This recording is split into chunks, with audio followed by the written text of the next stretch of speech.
अरण्याकंडम. राम आणि त्याचे साथीदार वनशिबिरात प्रवेश करतात, जिथे पवित्र ऋषी त्यांचे स्वागत करतात, जे त्यांना आदरातिथ्य देतात. तपस्वी रामाला त्यांचा राजा मानत त्याच्या सद्गुणांबद्दल प्रशंसा व्यक्त करतात आणि त्याला त्यांचे संरक्षण आणि राज्य करण्यास सांगतात. त्याला त्यांचे श्रेष्ठ आणि सार्वभौम म्हणून मान्यता देतात. राम आणि सीता दंडकाच्या जंगलात प्रवेश करतात, जिथे त्यांना विराधा नावाच्या भयंकर राक्षसाचा सामना करावा लागतो. तो सीतेचे अपहरण करतो आणि रामाला शिवीगाळ करतो, जो दुसऱ्या पुरुषा पत्नीच्या स्पर्शाने दुःख आणि रागाने भारावून जातो. लक्ष्मण विराधाचा वध करण्याची आणि त्याच्या स्वामीकडून सूड घेण्याची शपथ घेतो. राम आणि लक्ष्मण यांचा सामना विराट या शक्तिशाली राक्षसाशी होतो, ज्याला ब्रह्माकडून एक वरदान मिळाले आहे, ज्यामुळे त्याला हानी पोहोचवणे अशक्य होते.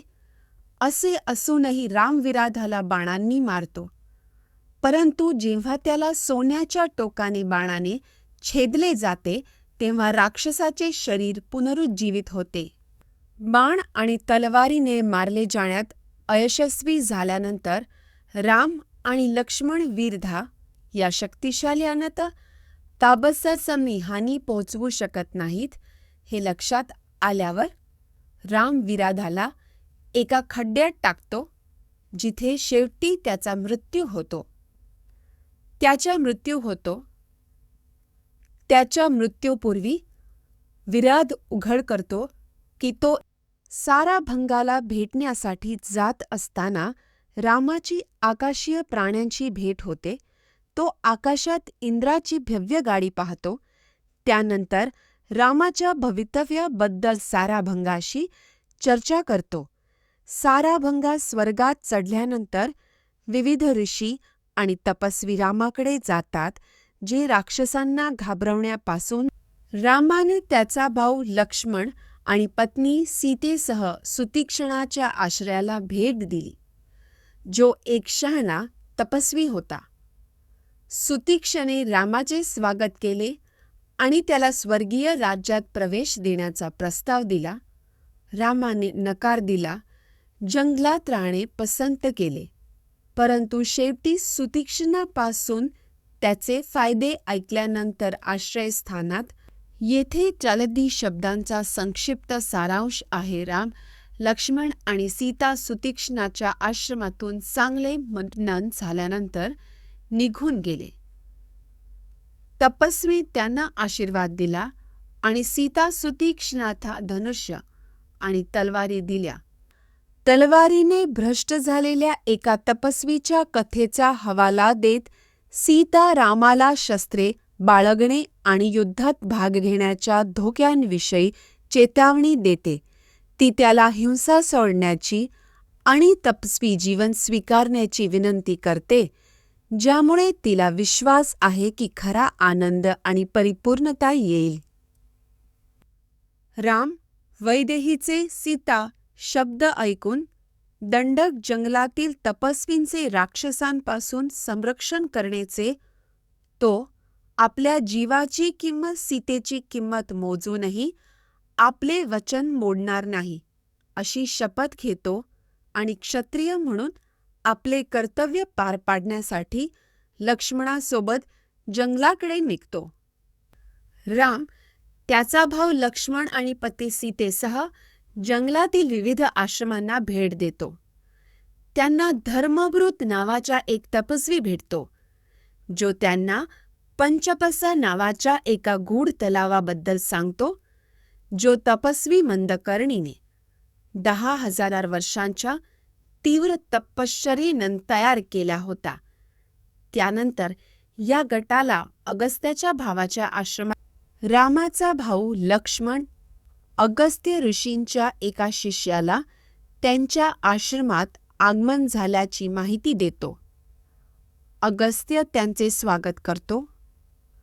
तो रामाच्या नीतिमत्तेची प्रशंसा करतो आणि त्याला दुष्ट शक्तींवर विजय मिळवण्यासाठी मदत करण्यासाठी एक शक्तिशाली धनुष्य, लाथ्या आणि तलवारीसह आकाशीय शस्त्रे.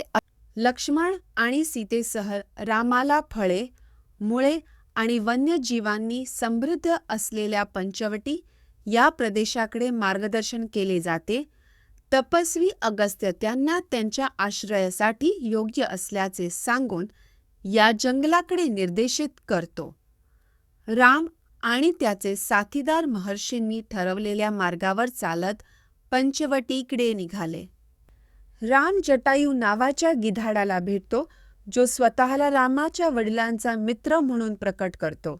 जटायू त्याच्या वंशाचे स्पष्टीकरण देतो आणि देव, राक्षस आणि प्राण्यांसह विविध प्राण्यांच्या उत्पत्तीचे वर्णन करतो.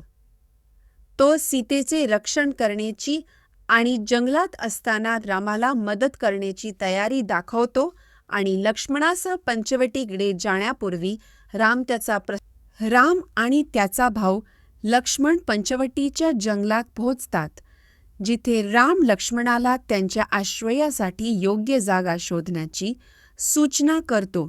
लक्ष्मण झाडा आणि टेकड्यांनी वेढलेले एक तलाव असलेले एक सुंदर ठिकाण निवडतो. तो पटकन रामासाठी आश्रय तयार करतो, जो या प्रयत्नामुळे प्रसन्न होतो आणि लक्ष्मणचे आभार मानतो. तो म्हणतो, राम, सीता आणि लक्ष्मण यांच्या समवेत गोदावरी नदीवर दररोज स्नान करतात. रामाचा भाऊ भरत देखील शहरात तपश्चर्या करत आहे. रामाच्या सन्मानार्थ थंडी आणि कष्ट सहन करत आहे. राम त्यांच्या पुनर्मिलनाबद्दल चिंतन करतो. भरत आणि शत्रुघ्न यांच्या व्यक्त करतो आणि त्यांना पुन्हा भेटण्याची इच्छा व्यक्त करतो. सीता आणि लक्ष्मण यांच्यासह राम आणि त्याचे कुटुंब गोदावरी नदीच्या काठावरील त्यांच्या आश्रयस्थानावर पोहोचते. बसलेले असताना त्यांच्याकडे शूर्पणखा ही एक राक्षसी येते, जी रामाच्या सौंदर्यावर मोहित होते आणि रामाला तिचा पती म्हणून बदलण्यासाठी सीता आणि लक्ष्मणाला किळण्याची ऑफर देत त्याला प्रपोज करते. राम आणि लक्ष्मण हे रामावर मोहित झालेल्या शूर्पणखा या राक्षसीची भेट घेतात. लक्ष्मण विनम्रपणे तिची प्रगती नाकारतो, परंतु तिला गैरसमज होतो आणि राग येतो. राम हस्तक्षेप करतो आणि लक्ष्मण सीतेला हानीपासून वाचवण्यासाठी तिचे नाक आणि कान कापतो. विकृत शूर्पणखा जंगलात पळून जाते.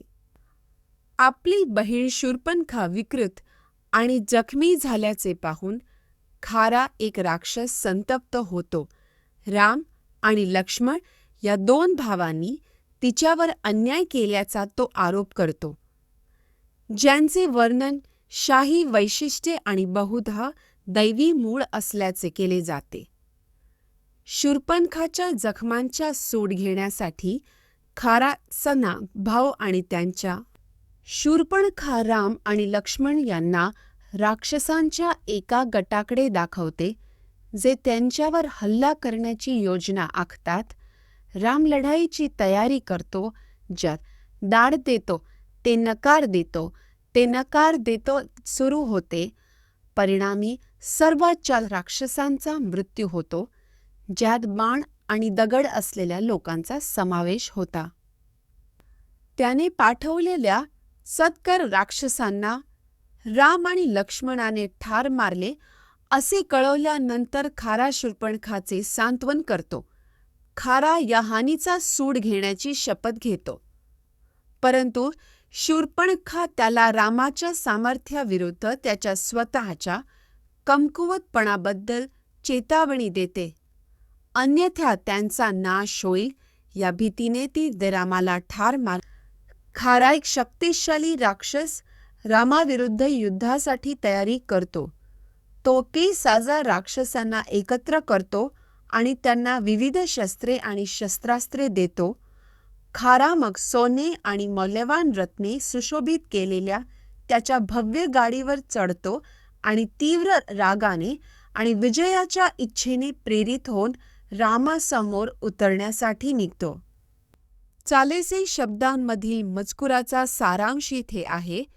खाराचे राक्षसांचे सैन्य अशुभ शकुन आणि संकेत घेऊन जवळ येते.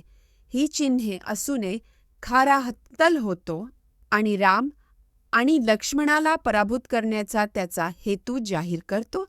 राक्षस उत्साहाने भरलेले असतात आणि संत आणि दिव्यांसह त्यांचे शत्रू येणाऱ्या लढाईचे साक्षीदार होण्यासाठी राम राक्षसांबरोबरच्या युद्धाच्या अपेक्षेने लक्ष्मणाला सीतेला घेऊन सुरक्षितेसाठी जवळच्या गुहेत पळून जाण्याच्या सूचना देतो. त्यानंतर राम अग्नीसारखे कवच धारण करून स्वतःशी लढण्याची तयारी करतो. देव आणि इतर खगोलीय प्राणी राम आणि खराच्या नेतृत्वाखालील राक्षसांमधील शक्तिशाली सैन्य ज्यातील खारा आणि त्याच्या राक्षसांनी बाणांनी आणि इतर शस्त्रांनी रामावर हल्ला केला. परंतु त्याने आपल्या धनुष्याने प्रतिकार केला आणि हजारो बाण सोडले. राक्षस आणि त्यांच्या घोड्यांचा नाश केला. लढाई भीषण आणि तीव्र होती. राम विजयी झाला आणि राक्षस त्याच्या बाणांनी आणि इतर प्रक्षेपकांनी मारले गेले. राम आणि त्याचे सैन्य दुशांच्या नेतृत्वाखालील राक्षसांशी भिडतात. राम दुशानाला धारदार बाणांनी ठार मारतो. नंतर महाकपाल आणि प्रमथिया इतर 2 सेनापतीचे हात तोडून टाकतो. दुष्यांच्या मृत्यूंवर संतप्त झालेल्या खारा आपल्या उर्वरित सैन्याला रामावर हल्ला करण्याचे आदेश देतो. परंतु रामाच्या वेगवान बाणाने चालको शब्दांमधील मजकुराचा सारांश येथे आहे. त्रिशीर एक शक्तिशाली राक्षस रामाकडे जातो आणि त्याला युद्धासाठी आव्हान देतो. जखमी होऊनही राम बाणांनी परत लढतो आणि शेवटी त्रिशिराला त्याची डोकी कापून मारतो. त्रिशिराचा पराभव झाल्यानंतर खाराचे सैन्य घाबरून पळून जाते आणि तो स्वतः रागाच्या भरात रडतो. खारा एक शक्तिशाली राक्षस रामाविरुद्ध लढतो आणि त्याच्या बाणांनी मारला जातो. जखमी होऊनही खारा लढत राहतो, परंतु अखेरीस त्याचे धनुष्य तुटते आणि तो जमिनीवर उडी मारतो. राम विजयी होतो आणि आकाशीय आणि महर्षी त्याच्या शौर्याचा आनंद लुटतात. राम त्याच्या पराक्रमी यजमानाच्या पाठिंब्याने दंडक जंगलात धार्मिक तपस्वींचा वध केल्याबद्दल एक शक्तिशाली राक्षस खारा याचा सामना करतो. राम खारा आणि त्याच्या सैन्याला ठार मारणे तोडतो. रामाच्या बाणाने तोडतो, परंतु रामाच्या बाणाने तो तुटतो. परंतु रामाच्या बाणाने तोडतो. परंतु रामाच्या बाणाने तोडतो. राघव, राम आणि खारा युद्धात गुंततात. राम बाणाने खाराचा वध करतो आणि देव त्याचा विजय साजरा करतात. महर्षी रामाच्या पराक्रमाची स्तुती करतात आणि लक्ष्मण, सीता आणि जनकाची मुलगी राक्षसांवरील त्यांच्या विजयामुळे आनंदित होतात. राक्षसांचा 10 मानेचा राजा रावण अकंपनापासून शिकतो की रामाने घर आणि त्याच्या सैन्याला जनस्थानमध्ये पराभूत केले आहे. शूर्पणखा एक राक्षसी रामाच्या शौर्याची साक्षीदार असते आणि तिचा भाऊ रावणाला कळवण्यासाठी लंकेला परतते. ती रावणाचे वर्णन अत्यंत शक्तिशाली आणि क्रूर, अनेक डोक्या आणि हातांसह करते आणि त्याच्या असंख्य विजयांचे आणि क्रूर कृत्यांचे वर्णन करते. शूर्पणखा रावणाला रामाच्या हातांनी भोगलेली विकृती दाखवते आणि तिच्या शूर्पणखा रावणाला त्याच्या स्वार्थी वागणुकीबद्दल फटकारते आणि त्याला इशारा देते की त्याचे राज्य त्याच्या नियंत्रणाचा अभाव, मूर्खपणा आणि हेरांना कामावर ठेवण्यात अपयशी ठरल्यामुळे नष्ट होईल. ती त्याच्या दुष्कृत्यांवर टीका करते आणि म्हणते की क्रोधित, कंजूष आणि कपटीला सामोरे जाईल. शूर्पणखाच्या शब्दांमुळे संतप्त झालेला रावण तिला राम, त्याचे पराक्रम आणि त्याचे स्वरूप याबद्दल विचारतो. ती रामाचे शौर्य सामर्थ्य आणि सौंदर्य कथन करते आणि त्याची पत्नी सीतेचे वर्णन देवीसारखी अतुलनीय प्रेमळ व्यक्ती म्हणून करते. शूर्पणख रावणाला सीतेचे जबरदस्तीने अपहरण करण्याचा सल्ला देतो, हे जाणून की राम त्याला रोखू शकणार नाही. रथाच्या वेशात असलेला रावण आपल्या सोन्याच्या रथासह समुद्राच्या किनाऱ्यावर येतो. त्याला एक सुंदर दृश्य दिसते, ज्यात तपस्विनी वेढलेला अंजीर वृक्ष आणि मारीचा नावाचा राक्षस, जो त्याचे आदरपूर्वक स्वागत करतो. त्यानंतर रावण मारीच्या त्याच्या लंकेच्या भेटीबद्दल विचारलेल्या प्रश्नांना उत्तर देतो. रावण एका वेदनादायक घटनेचे वर्णन करतो, ज्यात रामाने युद्धात चादरकासुचा राक्षस आणि त्याचा भाऊ खारा यांचा वध केला. सोन्याच्या हरणासारखे वेश धारण करून सीतेचे अपहरण करण्याची परवानगी देऊन रामाचे लक्ष विचलित होत असताना सीतेचे राम आश्रयस्थानातून अपहरण करण्यासाठी तो मारीचाची मदत मागतो. मारीचा एक कुशल राक्षस वक्ता रावणाला रामाच्या शक्तींना कमी लेखण्याबद्दल चेतावणी देतो. तो रामाच्या गुणांवर जोर देतो आणि रावणाला सीतेला आपल्या बाजूने ठेवण्यासाठी बळाचा वापर न करण्याचा इशारा देतो, कारण यामुळे लंका आणि राक्षसांचा नाश होईल. या ग्रंथात राजा रावण आणि एक तपस्वी विश्वामित्र यांच्यातील संभाषणाचे वर्णन आहे. तपस्वी स्वतःसाठी आणि त्याच्या यज्ञासाठी रामाकडून संरक्षण मागतो, जो त्याच्या जीवाक्षस त्या एका ज्ञात्याच्या प्रयत्न करण्याचा प्रयत्न करतो, परंतु राम त्याला रोखतो, जो त्याचा जीव वाचवतो. वक्ता एक राक्षस रामाने त्याला ठार मारण्याचा प्रयत्न केल्यानंतर त्याला सोडल्याचे आठवतो. रामाच्या शक्तींमुळे भयभीत झालेला वक्ता आता त्याला सर्वत्र पाहतो आणि त्याचा मित्र रावणाला त्याला आव्हान न देण्याची चेतावणी देतो, कारण यामुळे त्यांचा स्वतःचा नाश होईल. वक्त्याचा असा विश्वास आहे की राम मृत्यूसारखाच आहे आणि त्याने आधीच खराला ठार मारण्यात रात्रपाळीचा राजा रावण मरीचाला रामाशी लढताना धोक्याचा इशारा दिल्याबद्दल फटकारतो. तो मरीचाला सोन्याच्या हरणाप्रमाणे वेषांतर करून सीतेचे अपहरण करण्याचे आदेश देतो आणि यशस्वी झाल्यास त्याचे अर्धे राज्य देण्याचे वचन देतो. मरीचाने आज्ञा पाळली नाही तर रावण जीवे मारण्याची धमकी देतो आणि त्याच्या इच्छेविरुद्ध कृती करून तो समृद्ध होणार नाही. त्याचा स्वतःचा आणि त्याच्या राज्याचा नाश होईल या भीतीने रावणाचा एक समर्पित सेवक मारीचा त्याला रामाशी संघर्ष न करण्याचा इशारा देतो. मारीचा रावणाला लावू शकणाऱ्या आणि त्याच्या प्रजेचे रक्षण करू शकणाऱ्या सुज्ञ सल्लागारांचे म्हणणे ऐकण्याची विनंती करतो आणि असा इशारा देतो की त्यांच्या लोकांविरुद्ध काम करणाऱ्या गर्विष्ठ राजांना अपरिहार्यपणे त्यांचे रामाच्या आश्रमातून सीतेला दूर नेण्यासाठी रावण सोन्याच्या हरणासारखी वेशभूषा करतो. मारीचा एक राक्षस तेच रूप धारण करतो आणि त्याच्या सौंदर्याने सीतेचे लक्ष वेधून घेत आश्रमाभोवती फिरू लागतो. सीता हरणाने मंत्रमुग्ध होते, तिच्या खऱ्या स्वरूपाची जाणीव नसते आणि जंगलात तिचा पाठलाग करते. राम, सीता आणि लक्ष्मण सोन्याच्या खुणा असलेल्या एका सुंदर हरणाला भेटतात.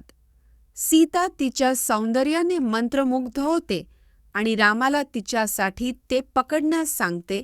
लक्ष्मणाला विश्वास आहे की हरण हा राक्षसाचा भ्रम आहे, परंतु राम त्याच्या धोक्याची खात्री पटल्यावर सीता आणि मारीचा, ज्याने हे रूप धारण केले आहे, त्याला ठार मारण्याचे त्याचे कर्तव्य, त्याला शिकारीच्या वेशात राम हरणाचे रूप धारण केलेल्या मारीचाचा पाठलाग करतो. प्रदीर्घ आणि गोंधळात टाकणाऱ्या पाठलागा. राम मारीचाला एका शक्तिशाली बाणाने मारून टाकतो. मात्र मारीचाची शेवटची ओरड ऐकून रामाला चुकून असे वाटते की त्याने सीतेचा वध केला आहे, ज्यामुळे तो संकटात जनस्थानाच्या दिशेला धावतो. सीता लक्ष्मणाला जाऊन रामाला वाचवण्यासाठी पटवून देते, परंतु तो नकार देतो, ज्यामुळे त्यांच्यात वाद होतो. सीता लक्ष्मणावर तिच्यावर वासना बाळगल्याचा आणि रामाच्या सुरक्षेचा बळी देण्यास तयार असल्याचा आरोप करते. लक्ष्मण तिला आश्वासन देण्याचा प्रयत्न करतो की राम सुरक्षित आहे, परंतु सीता अधिकाधिक चिडलेली होते.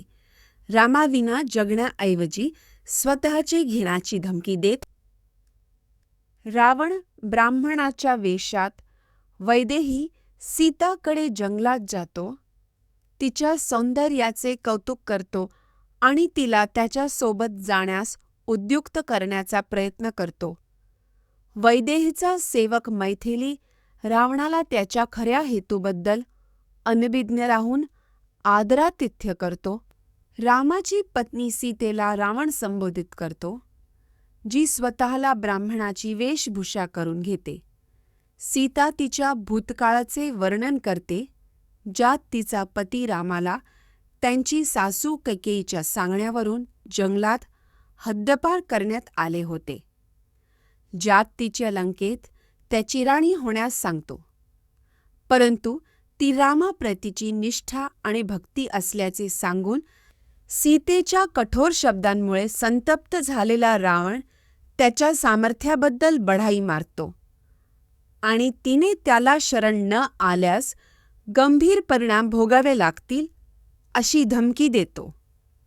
तो त्याचा सावत्र भाऊ कुबेराला वश केल्याचा दावा करतो आणि त्याचा रथ पुष्पकाला घेऊन राक्षसांचा शक्तिशाली राजा रावण भिक्षूच्या वेशात सीतेकडे जातो आणि अखेरीस त्याचे खरे रूप प्रकट करतो. त्याच्या शौर्याची आणि पराक्रमाची बढाई मारतो. तो सीतेचे अपहरण करतो, तिला एका हाताने केसांनी पकडतो आणि दुसऱ्या हाताने तिच्या मांड्या पकडतो. त्याच्या सोन्याच्या रथावर पळून जाण्यापूर्वी सीता मदतीसाठी ओरडते. देव, प्राणी आणि झाडांना तिचे दुःख रामाकडे. एक प्राचीन गिधाड राजा रावणाला सीतेचे अपहरण करण्याचा प्रयत्न करताना पाहून जागे होतो. तो रावणाला त्याच्या दुष्ट हेतूंबद्दल फटकारतो आणि त्याला चेतावणी देतो की राम विट्रासुराप्रमाणे त्याचा नाश करेल. यातून सीतेचे रक्षण करण्याची शपथ घेतो आणि स्वतः रावणाशी लढण्याची तयारी करतो. परंतु तो परत आला तर 10 मानेचा राक्षस रावण गिधाडांचा राजा यातायूशी लढतो.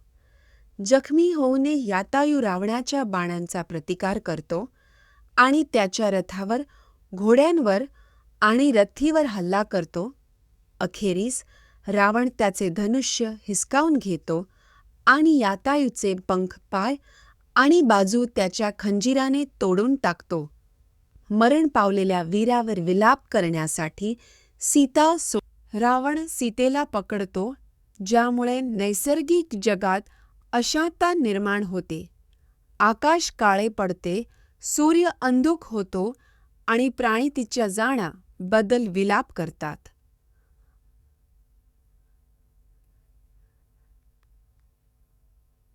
कसे मित्र उद्ध्वस्त होतात, परंतु गिधाडांचा राजा अविचल राहतो आणि सीतेला मोठ्या ताकदीने. रावण सीतेला घेऊन जात असताना जनकाची मुलगी मैथिली घाबरून जाते. तिचा पती अनुपस्थित असताना रावणाने तिचे अपहरण केल्याबद्दल सीता त्याला फटकारते. ती त्याच्या येणाऱ्या विनाशाबद्दल आणि तिचा भावी तारणहार राघवच्या शौर्याबद्दल त्याची खिल्ली उडवते. रावणाने सीतेला दूर नेले, तिचा अपमान केला आणि दुःखात बुडालेल्या समुद्राला मागे सोडले. लंकेत जाऊन त्याने आपल्या राजवाड्यात प्रवेश केला. आपल्या महिला मित्रांना तिचे संरक्षण करण्याची आणि तिच्या गरजा भागविण्याची सूचना दिली. त्यानंतर त्याने 8 शक्तिशाली राक्षसांना रामच्या हालचालींची माहिती गोळा करण्यासाठी आणि युद्धाची तयारी. लंकेचा राजा रावण सीतेला आपली भव्य हवेली दाखवून आणि आपल्या सामर्थ्याची बढाई मारून तिला जिंकण्याचा प्रयत्न करतो. तो तिला आपली पत्नी म्हणून ऐशो आरामाचे जीवन देऊ करतो, परंतु सीता दुःखी राहते आणि त्याच्या प्रगतीला विरोध करते. रावणाचे शब्द इच्छेच्या प्रभावाने भरलेले असतात आणि शेवटी तो घोषित करतो. येथे जारशब्द शब्दांचा संक्षिप्त सारांश आहे. रावण वैदेहीला सीता शरण येण्यासाठी धमकावण्याचा प्रयत्न करतो, परंतु ती ठाम राहते. ती रावणाला सांगते की राम त्याचा आणि त्याच्या राक्षसांचा पराभव करेल आणि त्याला आधीच देवांनी शाप दिला आहे. रावण संतप्त होतो आणि त्याच्या राक्षसींना सीतेला पवित्र जंगलासाठी घेऊन जाणार. राम सीतेला लंकेतून वाचवू शकत नाही, म्हणून इंद्र स्वर्गाची वेशभूषा करून तिला जंगलात भेटतो.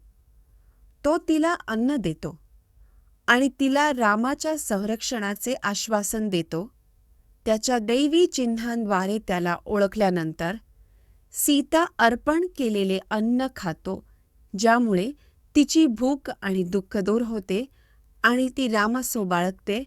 राम आपल्या सभोवती दिसणाऱ्या कर्कश कोल्हे आणि शकुनांमुळे घाबरून जनस्थानात परततो.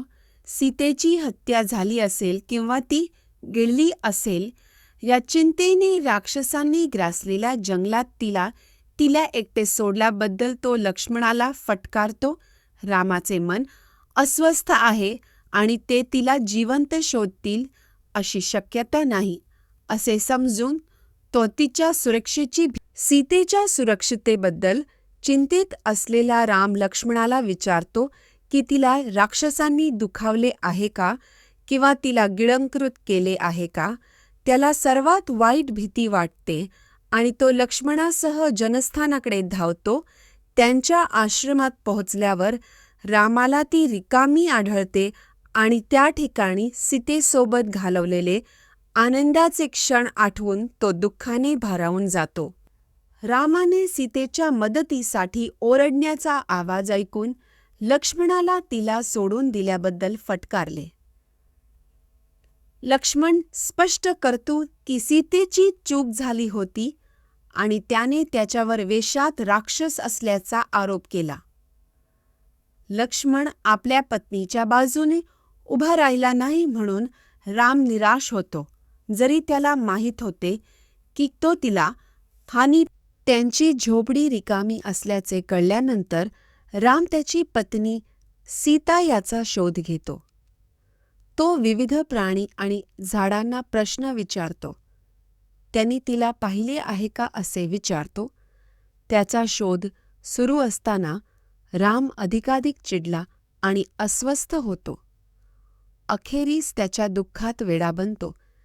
जंगलात मोठ्या प्रमाणात शोध घेऊनही तो राम दंडकाच्या जंगलात आपली पत्नी सीतेचा शोध घेतो, परंतु तिला शोधण्यात अयशस्वी ठरतो, ज्यामुळे तीव्र दुःख आणि विलाप होतो. त्याचा भाऊ लक्ष्मणच्या प्रयत्नांनंतरही ठाम दुःखी राहतो आणि अखेरीस थकवा आणि निराशेपासून दूर जातो. त्याला लक्ष्मणाने सांत्वन दिले, परंतु सीतेच्या अनुपस्थितीत तो राम दुःखाने व्याकुळ होऊन सीता गमावल्याबद्दल विलाप करतो. तिला संशय येतो की तिला राक्षसांनी नेले आहे. तो लक्ष्मणाला विनंती करतो.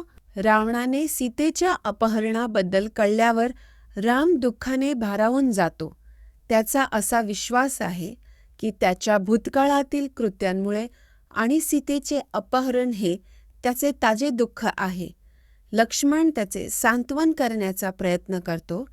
रामाला त्याच्या दुःखाचा त्याग करण्याचा आणि शक्ती आणि दृढनिश्चयाने सीतेचा शोध घेण्याचा आग्रह करतो. सीता बेपत्ता झाल्याबद्दल दुःखी होऊन राम लक्ष्मणाला गोदावरी नदीवर चौकशीसाठी पाठवतो. जेव्हा लक्ष्मण रिकाम्या हाताने परततो तेव्हा राम त्याच्या गोचीसाठी पाठवतो. जेव्हा लक्ष्मण रिकाम्या हाताने परततो तेव्हा राम त्याच्या बरोबर पुढे शोधण्यासाठी जातो. तरी त्याला दक्षिणेकडे बोट दाखवणाऱ्या जर त्याला सीता सापडली तर जगाचा नाश करण्याची शपथ घेतो आणि त्याचे बाण रावणाने सीतेचे अपहरण केल्यानंतर लक्ष्मण रामाचा राग शांत करण्याचा प्रयत्न करतो. तो असा युक्तिवाद करतो की एका व्यक्तीच्या गुन्ह्यासाठी जगाचा नाश करणे अयोग्य आहे. त्याऐवजी ते रावणाचा शोध घेतात असे सुचवतात. लक्ष्मण रामाला विनंती करतो की त्याने आपला स्वाभाविक संयम आणि न्याय राखावा आणि सीतेच्या परताव्यास लक्ष्मण रामाचे सांत्वन करण्याचा प्रयत्न करतो, जो सीतेपासून विभक्त झाल्यामुळे दुःख आणि दुःखाने भारावून गेला आहे. लक्ष्मण रामाला आठवण करून देतो की राजा चांगल्या कृत्यांते नोळे त्याचा जन्म एका महान वंशात झाला होता आणि खगोलीय प्रामाला योग्य काय आहे याचा विचार करण्याची आणि सीतेच्या सुटकेसाठी कारवाई करण्याची विनंती करतो. राम आणि लक्ष्मण राक्षसांनी भरलेल्या जनस्थान या जंगलात सीतेचा शोध घेतात. त्यांना सीतेला वाचवण्याच्या प्रयत्नात रावणाच्या हातून मारला गेलेला पक्ष्यांचा राजा यात्यू भेटतो. यात्यू उघड करतो की त्याने रावणाला सीतेचे अपहरण करताना पाहिले आणि त्यांच्या संघर्षाचा पुरावा देतो. दुःखाने भारावून राम त्याचे राज्य, त्याचा मित्र आणि त्याची राम सीतेला वाचवण्याच्या प्रयत्नात रावणाच्या हातून मारल्या गेलेल्या यातायूच्या मृत्यूबद्दल शोक व्यक्त करत आहे. रामाने तायूच्या शरीरावर अंत्यसंस्कार केले आहेत आणि त्याला अस्तित्वाची उच्च स्थिती प्राप्त करण्यास मदत करण्यासाठी विधी केले आहेत. त्याला विश्वास आहे की यातायूच्या यज्ञामुळे शेवटी रावणाचा पाडा होईल आणि सीतेशी त्याचे स्वतःचे. रघु राजघराण्यातील राम आणि लक्ष्मण हे दोन भाऊ सीतेचा शोध घेत असताना क्रौंच नावाच्या जंगलात प्रवेश करतात. त्यांना अयोमुखी नावाच्या राक्षसीसह विविध अडथळ्यांचा सामना करावा लागतो, ज्याला तिचे नाक आणि कान कापून टाकल्यानंतर लक्ष्मणाने गिळंकृत केले आहे. राम आणि लक्ष्मण कावंध या राक्षसाशी भिडतात, जो आपण त्यांना गिळून टाकू असे बढाई मारतो. भावतीला ठार मारण्याऐवजी त्यांच्या खंजीरांनी त्याचे हात कापून त्याला अक्षम करण्याचा निर्णय घेतात, कारण योद्ध्यांनी स्वतःचा बचाव करू न शकणाऱ्यांची कत्तल करणे योग्य नाही. ते सहजपणे कावंचे हात तोडतात, ज्यामुळे तो पडतो आणि रागावतो. राक्षस असलेल्या दानूला रामाने त्याला जाळेपर्यंत एक कुरूप प्राणी म्हणून जंगलात फिरण्याचा शाप दिला जातो. तो रामाला त्याच्यावर अंत्यसंस्कार करण्यास सांगतो आणि ते पुढच्या रूपात सीतेच्या अपहरणाविषयी माहिती उघड करण्याचे वचन देतो. दानू दावा करतो की केवळ रामते संस्कारानंतर तो कौवंधाच्या दहनानंतर राक्षस रामाला त्याच्या भावाने वळीने हद्द पार केल्या सुग्रीव या शक्तिशाली माकडाशी मैत्री करण्याचा सल्ला देतो. सुग्रीवाच्या मदतीने राम सीतेचा शोध घेऊ शकतो आणि ते एकत्र रावणाच्या निवासस्थानी तिचा शोध घेतील आणि त्यांच्या मार्गातील सर्व राक्षसांना ठार मारतील. कावंध राम आणि लक्ष्मणांना मातंगाच्या जंगलात मार्गदर्शन करतो. त्यांना भेडसावणारी विविध झाडे, फळे आणि प्राणी दाखवतो. ते पंपा तलावात पोहोचतील, जिथे ते अन्न आणि पिण्याचे पाणी शोधू शकतील. कावंध हे देखील उघड करतो की सुग्रीव नावाचा एक सद्गुणी आत्मा असलेला माकड जवळच्या गुहेत राहतो. राम आणि लक्ष्मण पंपा तलावाकडे प्रवास करतात आणि त्यांची वाट पाहत असलेल्या सावरी या तपस्वी स्त्रीला भेटतात. ती त्यांना आदरती ते जंगलात त्यांच्या आध्यातिशीय कशी करतात येत आहे याची कथा सांगते. राम तिला तिच्या भक्तीबद्दल आणि तपश्चर्येबद्दल प्रश्न विचारत्याग करण्यात ये, जिथे तिचे गुरु यज्ञते आणि राम आणि लक्ष्मण हे सुंदर बागांनी वेढलेले आणि विविध पक्षी आणि प्राण्यांनी भरलेले एक नयनरम्य सरोवर असलेल्या पंपा तलावात पोहोचतात. राम सरोवरात स्नान करतात आणि स्नान करतात. परंतु तरीही सीता गमावल्याच्या दुःखात बुडून जातात. किष्किंधा कंडम. राम सीतेच्या अनुपस्थितीबद्दल शोक करत असताना पंपा तलावाच्या सौंदर्याने भारावून जातो, ज्यामुळे त्याची तिच्याविषयीची उत्कंठा वाढते. तो नैसर्गिक दृश्यांची तुलना सीतेच्या स्वरूपाशी करतो आणि नमूद करतो, ज्यामुळे त्याची तिच्याविषयीची उत्कंठा वाढते. तो नैसर्गिक दृश्यांची तुलना सीतेच्या स्वरूपप्राप्तीवर लक्ष केंद्रित करण्यास उद्युक्त करतो. राम हळूहळू शांत. माकडांचा ज्या सुग्रीव, राम आणि लक्ष्मण यांच्या आगमनाने भयभीत होतो, ज्यांना त्याचा विश्वास आहे की त्याचा भाऊ वली याने त्याला हानी पोहोचवण्यासाठी पाठवले आहे. हनुमान सुग्रीवाला आश्वासन देतो की मलय पर्वतांमध्ये वलीची भीती नाही, आणि सुग्रीव हनुमानाला त्यांच्या हेतूबद्दल माहिती गोळा करण्यासाठी खोटे वेशात रामाने भिकारीच्या वेशात हनुमान, राम आणि लक्ष्मणाकडे जातो. त्यांच्या गुणांची आणि सौंदर्याची स्तुती करतो. तो सुग्रीवाचा सल्लागार म्हणून आपली ओळख प्रकट करतो आणि आपल्या स्वामीच्या वत्रे मैत्रीची आमंत्रण देतो. हनुमानाच्या वक्तृत्वाने प्रभावित होऊन राम त्याचे मनापासून स्वागत करतो. हे कबूल करतो की कोणतीही सामान्य व्यक्ती. हनुमान, एक माकड नेता, रामाला भेटतो आणि त्याच्या वनवासाबद्दल जाणून घेतो. तो माकडांचा राजा सुग्रीवाला रामाच्या परिस्थितीबद्दल माहिती देतो. हनुमान रामला आश्वासन देतो की सुग्रीवाला सीतेला शोधण्यात मदत करेल, ज्याला राक्षसाने नेले होते. नवी आशा घेऊन हनुमान राजा सुग्रीवाला रामाच्या आगमनाची आणि त्याच्या खऱ्या स्वभावाची माहिती देतो. सुग्रीव रामाशी मैत्रीचे बंध निर्माण करतो आणि ते पवित्र अग्नीभोवती विधी करून त्यांच्या करारावर शिक्कामोर्तब करतात. सुग्रीव रामाला त्याची परिस्थिती समजावून सांगतो, ज्यावर त्याचा भाऊ वली अत्याचार करीत आहे, आणि त्याला पराभूत करण्यासाठी त्याची मदत मागतो. सुग्रीव रामाला सांगतो की त्याने सीतेला एक रक्षा घेऊन जाताना पाहिले, ज्याने जटायूचा वध केला होता आणि तिने पळून जाण्यापूर्वी तिचा स्कार्फ आणि दागिने खाली पाडले. सुग्रीव रामासाठी या वस्तू परत आणतो, जो त्या पाहून खूप आनंदित होतो, पण दुःखाने भारावून जातो. रामाने सीतेपासून वेगळे झाल्याच्या दुःखावर मात केल्यानंतर सुग्रीव रामाला सांत्वन देतो. सुग्रीव रामाला रावणाचा पराभव करून सीतेला परत आणण्यास मदत करण्याचे वचन देतो आणि त्याला त्याचे धैर्य आणि संयम टिकवून ठेवण्याचा आग्रह करतो. सुग्रीवाच्या शब्दांनी रामाला सांत्वन मिळते आणि तो शांत होतो.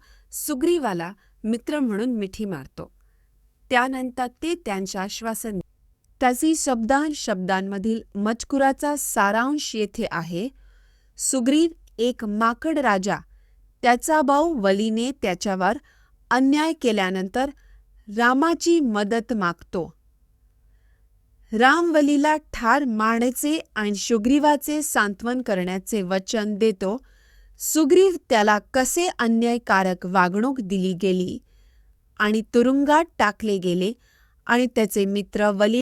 सुग्रीवाचा मोठा भाऊ वली याला मायवीने द्वंद्वयुद्धासाठी आव्हान दिले आणि तो त्याच्याशी लढण्यासाठी धावला. सुग्रीवने पाठलाग केला, पण मायवी एका गुहेत पळून गेला. एका वर्षानंतर सुग्रीवाला गुहेतून रक्त आणि गर्जना दिसली आणि त्याने असा निष्कर्ष काढला की वली मारला गेला आहे. नंतर वली परत आला. त्याने त्याच्या सल्लागारांचा वध टीका केली.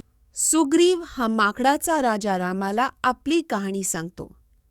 त्याचा भाऊ वली याने त्याला हाकलून दिले, ज्याने त्याच्यावर अन्याय केला आणि त्याच्या पत्नीला नेले. सुग्रीव रामाची मदत मागतो आणि वचन देतो की जोपर्यंत त्याला वलीला शिक्षा झालेली दिसेल तोपर्यंत तो वनवासात जगेल. राम मदत करण्यात तयार होतो आणि सुग्रीवाला दुःखातून सुग्रीव रामाला वलीच्या अविश्वसनीय सामर्थ्य आणि पराक्रमाबद्दल सांगतो, ज्यात समुद्रावर सहजपणे चढाई करण्याची आणि झाडे चिरडण्यानंतर वली आणि दुंदुवी नावाच्या असुरामधील युद्धाचे वली शेवटी त्याला ठार मारतो.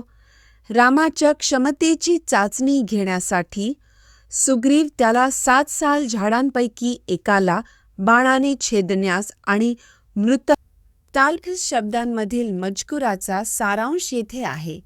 सुग्रीव आणि लक्ष्मण यांच्या संमतीत राम वलीविरुद्ध लढाईची तयारी करतो.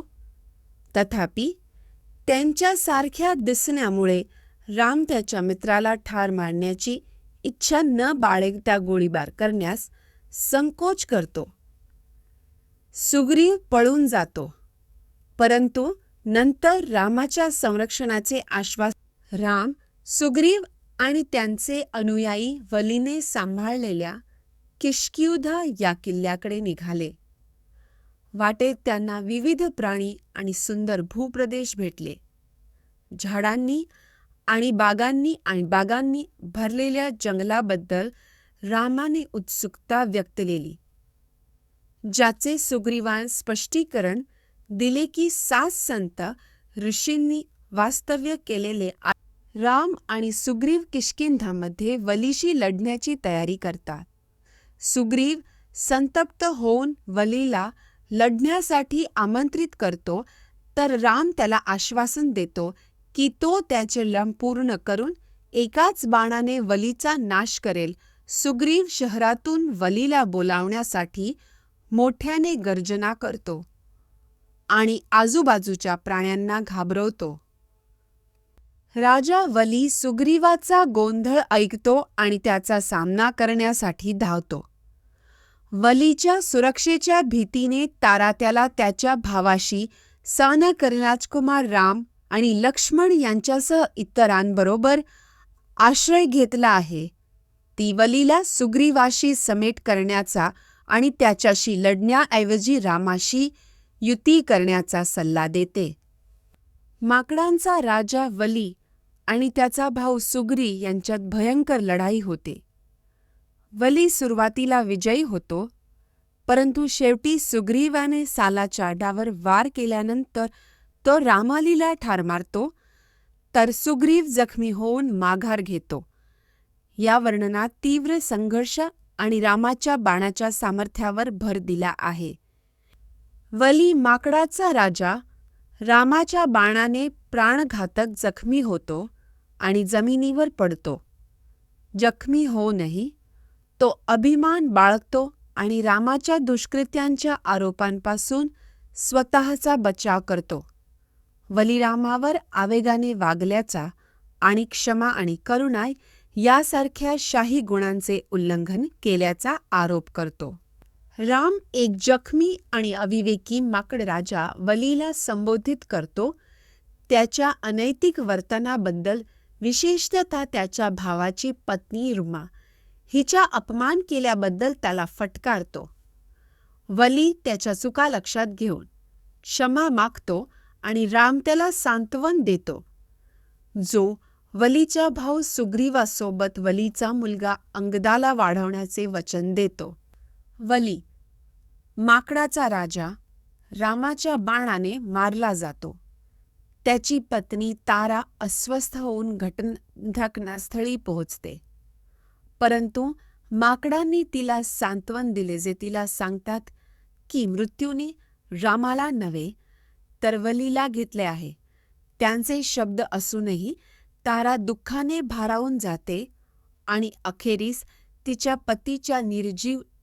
वलीची पत्नी तारा त्याच्या मृत्यूबद्दल शोक व्यक्त करते आणि त्याला विचारते की त्याने मरण्यापूर्वी तिचे स्वागत का केले नाही. ती आता एकटी आहे, तिने त्यांच्या मुलाची काळजी घेतली पाहिजे असे तिला वाटते. इतर माकडे शोकात सामील होतात, दयाळूपणे रडतात आणि आपल्या मुलासह राहण्याची भीक मागतात. तारा नंतर स्वतःला उपाशी ठेवण्याचे ठरवते. वलीच्या मृत्यूनंतर हनुमान ताराला सांत्वन देतो. प्राण्यांच्या सुख आणि दुःखाचा परिणाम त्यांच्या मागील कृतीमुळे होतो, म्हणून तिला शोक न करण्याचा सल्ला देतो. तो तिला अंगदाच्या कल्याणावर लक्ष केंद्रित करण्यास आणि वलीसाठी अंत्यसंस्कार करण्यास सुचवतो.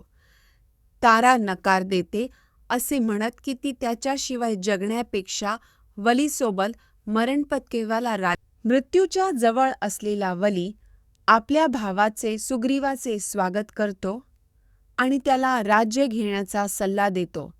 तो सुग्रीवाला त्यांच्या मुलाची अंगदाची काळजी घेण्यास, ताराचे रक्षण करण्यास आणि राघवाच्या हितसंबंधांची सेवा करण्यास सांगतो.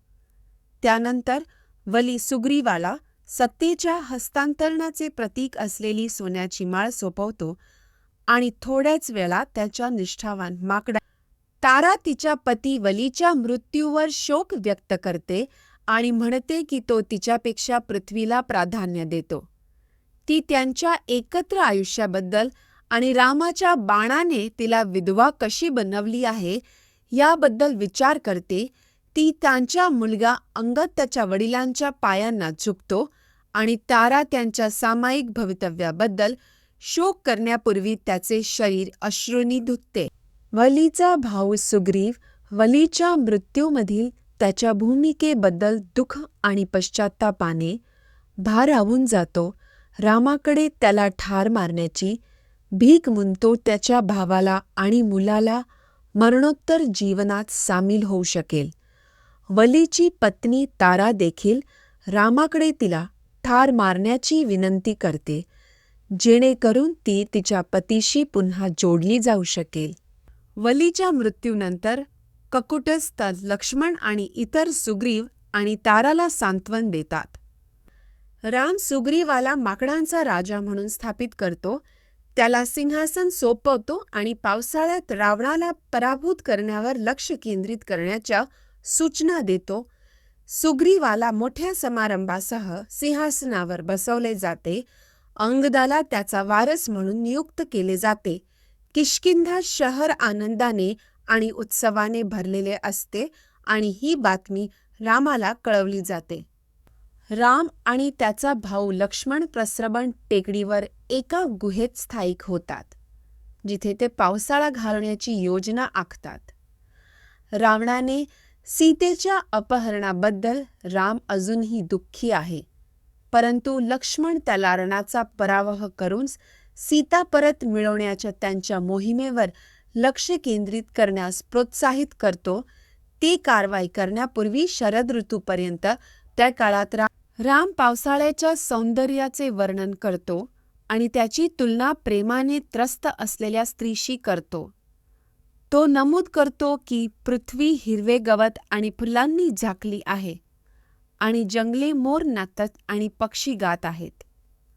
राम निष्कर्ष काढतो की योग्य वेळ आल्यावर सुग्रीवने त्याच्या शत्रू रावणाविरुद्ध कूच करण्याच्या निर्णयाची वाट पाहत स्वाळ्यात रामाला विश्रांती दे. हनुमान सुग्रीवाला रामाला सीतेचा शोध घेण्यासाठी आणि त्याचे वचन पूर्ण करण्यासाठी मदत करण्याचा सल्ला देतो. सुग्रीवाला राम म्हणून त्याच्या कर्तव्यांची जाणीव होते आणि तो त्याचा सेनापती नीलाला राम शोधण्यासाठी राज्यभरातून सैनिक गोळा करण्याचे आणि 33 दिवसांच्या आत सीतेचा शोध घेण्यात मदत करण्याचे आदेश देतो. सीतेच्या अनुपस्थितीबद्दल शोक करत राम शरद ऋतूतील निसर्गाच्या सौंदर्याबद्दल विचार करतो. त्याचा भाऊ रामाच्या वतीने संतप्त झालेला लक्ष्मण सुग्रीवाचा सामना करण्यासाठी किष्किंधा शहरात प्रवेश करतो. त्याला माकडे भेटतात जी भीतीपोटी पळून जातात आणि लक्ष्मणचे शब्द अंगदाद्वारे सुग्रीवाला दिले जातात. मध्यधुंद आणि परिस्थितीबद्दल अज्ञानी असलेल्या सुग्रीवाला त्याचे मंत्री लक्ष्मणाला भेटण्यास उद्युक्त करतात.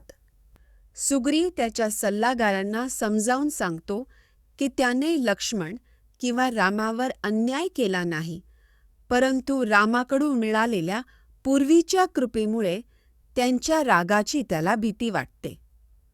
हनुमान सुग्रीवाला लक्ष्मणचे शब्द धीराने ऐकण्याचा सल्ला देतो, कारण ते रामाकडून इशारा आहेत आणि पुढील संघर्ष टाळण्यासाठी त्यांना हात जोडून शांत करण्याचा सल्ला देतो.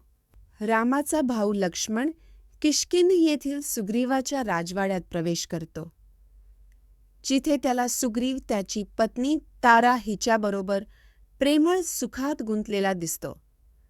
लक्ष्मण या वागणुकीमुळे संतप्त होतो आणि रामाला सीता शोधण्यात मदत करण्याच्या त्याच्या कर्तव्यांकडे दुर्लक्ष केल्याबद्दल सुग्रीवाला फटकारतो.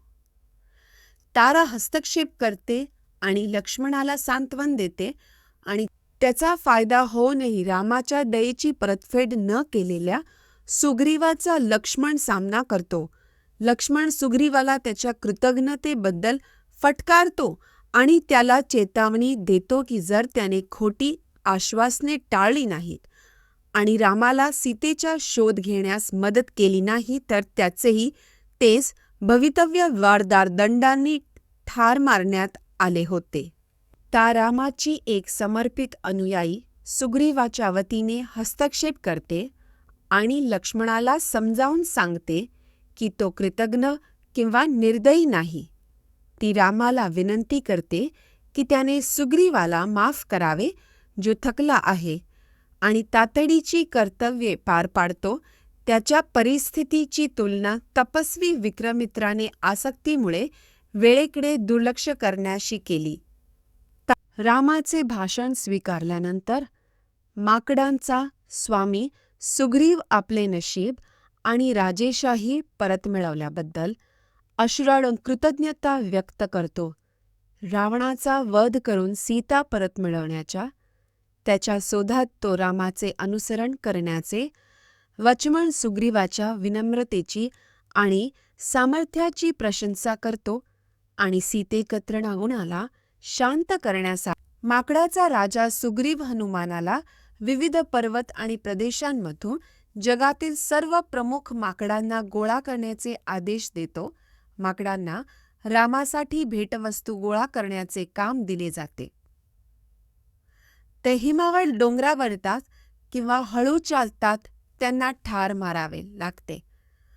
अंजना टेकडी, कैलास, हिमालय आणि इतर ठिकाणाहून हजारो माकडांचे ते सुग्रीव माकडाचा राजा सीतेला परत मिळवण्यात रामाने केलेल्या मदतीबद्दल त्याचे आभार मानतो. तो रावणाला पराभूत करण्यासाठी रामाला मदत करण्याचे वचन देतो. सुग्रीवाचे अनुयायी आणि विविध प्रदेशातील इतर नेत्यांसह माकडांची एक मोठी फौज रामाला युद्धात सामील होण्यासाठी गोळा होते. राम सुग्रीवाचे स्वागत करतो आणि त्याच्या गुणांची स्तुती करतो आणि म्हणतो की तो त्याच्यासारखा मित्र म्हणून आनंद आणतो. रावणाने सीतेचे अपहरण केले आहे आणि रामाने त्याला धारदार बाणांची शपथ घेतली आहे. दरम्यान हनुमानाचे वडील गवक्ष आणि अस्वलांचा राजा जांवन यासारख्या प्रमुख नेत्यांच्या नेतृत्वाखाली हजारो माकडे येतात, जे सुग्रीवा येथे तासाक्षी शब्दांचा संक्षिप्त सारांश आहे. राम सुग्रीवाला सीता, त्याची पत्नी आणि रावणाचे निवासस्थान शोधण्यासाठी माकडांच्या शोध पथकाचे नेतृत्व करण्यास सांगतो. माकडांना त्यांच्या यश किंवा अपयशाची बातमी घेऊन एका महिन्यात परत येण्यापूर्वी विविध पर्वत, जंगले, नद्या आणि समुद्र ओलांडून ब्रिटनसह सुग्रीव अंगदाच्या नेतृत्वाखाली दक्षिणेकडील प्रदेशांचा शोध घेण्यासाठी अनेक माकडांना पाठवतो. जिथे पोहोचणे कठीण असलेली जमीन, नद्या आणि पर्वतांचे वर्णन करतो. त्यांना रावणाच्या राक्षसांनी संरक्षित केलेल्या लंकेत सीतेचा शोध घ्यावा लागतो आणि सुवर्ण शिखरावर पोहोचण्यासाठी विश्वासघातकी भूप्रदेशातून प्रवास करावा लागतो, जिथे त्यांना तिच्या सुग्रीव माकडांना सीतेचा शोध घेण्यासाठी वेगवेगळ्या दिशेने पाठवतो. तो पश्चिमेकडे शोधण्यासाठी आणि सीतेचे स्थान शोधण्यासाठी 10,000 माकडांच्या गटाचे नेतृत्व करण्यासाठी सुशेना याला आज्ञा देतो. माकडांना शहरे, जंगले आणि पर्वतांसह विविध प्रदेशांचा शोध घेण्याची आणि 1 महिन्यानंतर परत येण्याची सूचना दिली. सुग्रीव सातवल आणि इतर माकडांना पर्वत, जंगले आणि नद्यांसह विविध ठिकाणी सीतेचा शोध घेण्यास आणि सुग्रीवाने वर्णन केलेल्या प्रदेशांचा शोध घेण्यास निर्देश देतो. माकडांना रावण आणि सीता शोधण्याचे काम सोपवले जाते आणि त्यांच्या यशाला रामाकडून सन्मान. सुग्रीव हनुमानाच्या क्षमतेचे कौतुक करतो आणि म्हणतो की त्याच्याकडे ऊर्जा किंवा सामर्थ्यात बरोबरी नाही. राम देखील सहमत होतो. यश हनुमानावर अवलंबून आहे. या विश्वासाने तो हनुमानाला त्याच्या नावाची एक अंगठी देतो, जी सीतेला दाखवते की त्याला रामाने पाठवले आहे आणि हनुमान तिला वाचवण्यासाठी अनेक. राजा सुग्रीव सर्व दिशांनी सीतेचा शोध घेण्यासाठी त्याच्या माकड प्रमुखांना पाठवतो. प्रत्येक नेता वेगळा मार्ग, उत्तर, पूर्व, दक्षिण किंवा सीतेला परत आणण्याची आणि रावणाचा वध करण्याची शपथ घेतात आणि पृथ्वीला हादरवून टाकणारे सामर्थ्यवान पराक्रम करण्याचे वचन देतात. राम सुग्रीवाला विचारतो की त्याला संपूर्ण पृथ्वी कशी माहीत आहे. सुग्रीव स्पष्ट करतो की जेव्हा वलीमलय डोंगरावर महिषाचा एक दानव पाठलाग करत होता तेव्हा तो पहारेकरी म्हणून उभा राहिला आणि नंतर हनुमानाच्या मदतीने ऋष्यमुख डोंगरावर परत पळून जाण्यापूर्वी अनेक देश आणि खुणांना भेट देऊन जगाच्या विविध भागात पळून गेला. प्रमुख माकडांनी सुग्रीवाच्या सूचनेनुसार वैदेही सीतासाठी सर्व दिशांना शोध घेतल्यानंतर महिनाभर शोध घेतल्यानंतर ते माकड राजाला भेटले आणि त्यांच्या निरीक्षणांची माहिती दिली. त्यांनी पूर्वेकडील, उत्तरेकडील, पश्चिमेकडील प्रदेश आणि विविध प्रांतांचा प्रवास केला, परंतु त्यांना सीता सापडली नाही. हनुमानाला तिला शोधू शकणारा म्हणून सुचवण. येथे नालाशा शब्दांचा संक्षिप्त सारांश आहे. हनुमान, तारा आणि अंगद विंध्य जंगलात सीतेचा शोध घेतात, पण तिला शोधू शकत नाहीत. त्यांना रावणाचा सामना करण्यासह अनेक अडथळ्यांचा सामना करावा लागतो, ज्याला ते आपला शत्रू म्हणून ओळखून पराभूत करतात. त्यांच्या शोधामुळे थकलेले माकडे अंगद या हुशार आणि थकलेल्या माकडाने सीता आणि तिचे अपहरण करणाऱ्या राक्षसाचा शोध सुरू ठेवण्यासाठी आपल्या सैन्याला एकत्र केले. अंगद आणि गंधर्वाने तिंध्यातील टेकड्या, जंगले आणि डोंगरांची झडती घेतली, परंतु त्यांना सीतेची कोणतीही खूण सापडली नाही. त्यांच्या प्रयत्नानंतरही ते थकलेले परतले आणि त्यांना त्यांचा शोध सुरू ठेवण्यात. हनुमान, तारा आणि अंगद विंध्य पर्वताच्या गुंफा आणि जंगलांमध्ये सीतेसाठी शोध घेतात. ते वृक्षविला नावाच्या एका गडद गुहेत प्रवेश करतात, जिथे त्यांना हंस, सारस आणि इतर प्राणी आढळतात. आत त्यांना तलाव, वाहने आणि खजिन्यांसह एक सोनेरी आणि चांदीचे क्षेत्र सापडते आणि एक वृद्ध स्त्री भेटते, जी स्वतःला.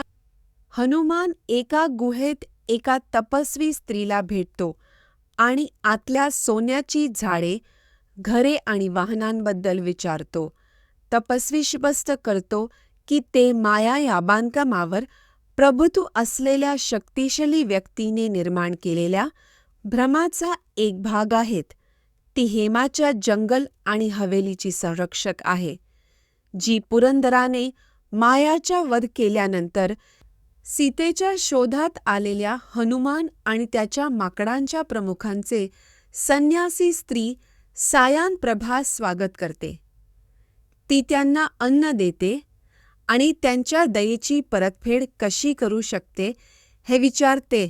हनुमान त्यांचा शोध समजावून सांगतो आणि त्यांना जाऊ देण्यास सांगतो. तिच्या हाताची लाट घेऊन ती माकडांना गुहेतून मुक्त करते. वानर राजकुमार अंगद आणि त्याचे साथीदार निर्धारित वेळेत सीतेचा शोध घेण्यात अयशस्वी झाल्याने सुग्रीवाच्या क्रोधाला घाबरतात आणि शिक्षेला सामोरे जाण्याऐवजी मृत्यूपर्यंत उपवास करण्याचे ठरवतात.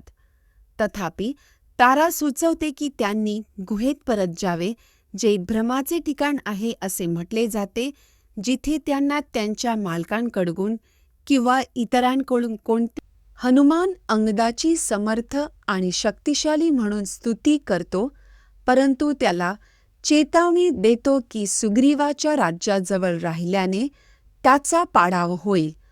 तो अंगदाला लक्ष्मणापेक्षा अधिक दयाळू असलेल्या सुग्रीवाशी समेट करण्याचा सल्ला देतो आणि शांततापूर्ण तोडग्यासाठी त्यांनी त्यांच्या काकांसमोर नम्रपणे हजर राहावे असे सुचवतो.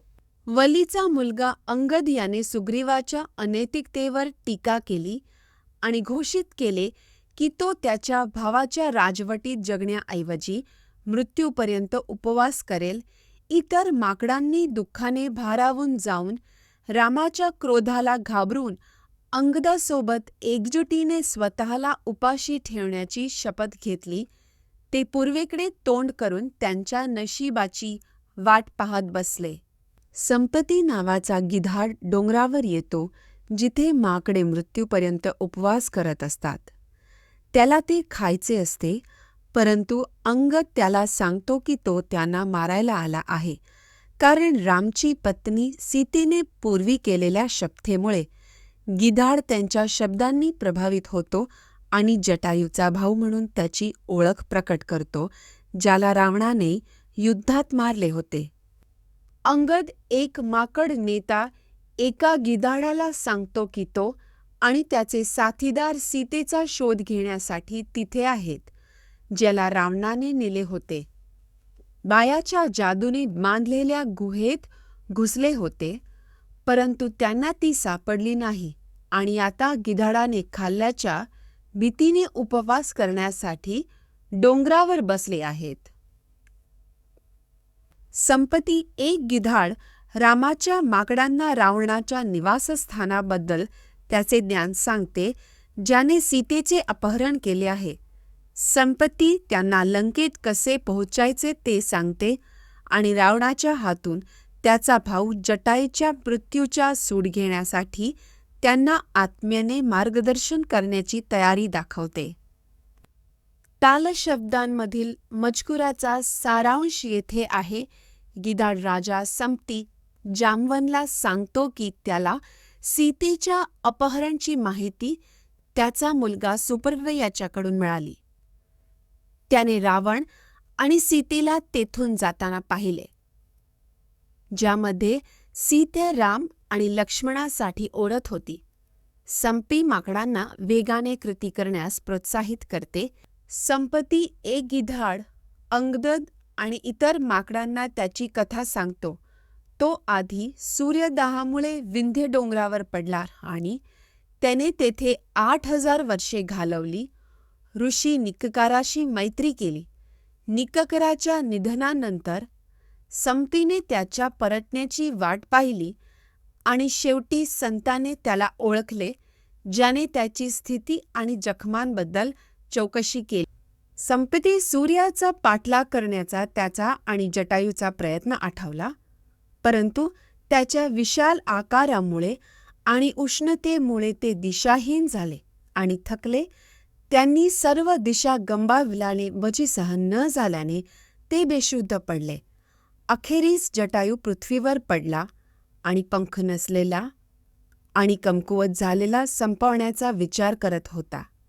ऋषीने रडणाऱ्या तपस्वीला सांगितले की त्यांचे पंख आणि सामर्थ्य परत येईल. त्यानंतर त्याने रामची कथा सांगितली, जो त्याचा भाऊ लक्ष्मणसह हद्दपार होणार होता. राक्षस राजा रावणाला भेटला आणि इंद्राने त्याची पत्नी सीतेला तिच्या अग्निपरीक्षेदरम्यान तिला सांभाळण्यासाठी अन्न दिले. ऋषींनी तपस्वीला तेथे राहण्यास आणि भविष्यातील महान कार्यात त्याला मदत कर. एका तपस्वीच्या शब्दांनी सांत्वन मिळाल्यानंतर रामाने सीतेच्या शोधासाठी आपला प्रवास सुरू ठेवण्यासाठी योग्य वेळेची वाट पाहिली.